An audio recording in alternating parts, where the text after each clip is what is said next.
રાજા જેમ જેમ વર્ણન કરતો જાય તેમ પેલો કારીગર મહેલ બનાવતો જાય. રાજાનો સ્વપ્નનો મહેલ એ તૈયાર થઈ ગયો. આખું નગર ભેગું થયું. રાજા પણ આવ્યા. એ મહેલનું ઉદ્ઘાટન કરવાનું હતું. રાજાએ ઉદ્ઘાટન કર્યું અને બધી પ્રજાને સંબોધન કરતા નગરજનોને કહેતા કીધું કે જ્યારે મને સ્વપ્ન આવેલું, સ્વપ્નમાં જ્યારે મને એ વિચિત્ર મહેલ દેખાયો ત્યારે મને મનમાં મનોરથ થયેલો કે આવો મહેલ મારે હોવો જોઈએ. આજે મારું સ્વપ્ન સાકાર કરી દીધું.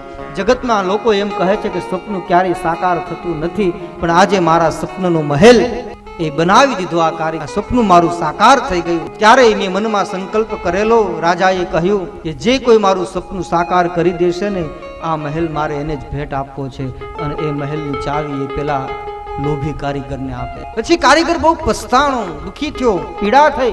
એને એમ થયું કે આ ભેટ તો મને જ મળવાની હતી, તો મેં આમાં બધી નકલી વસ્તુઓ શું કામ વાપરી, હલકી વસ્તુ શું કામ વાપરી. આ દ્રષ્ટાંત સમજાવતા કહે છે કે આ રાજા એ કોઈ બીજું નહીં, રાજા એ પરમાત્મા છે, રામ છે. અને મહેલ રૂપી કર્મ છે, એ મહેલ બનાવ્યો એ કર્મ છે. અને જે લોભી કારીગર છે એ જીવ છે.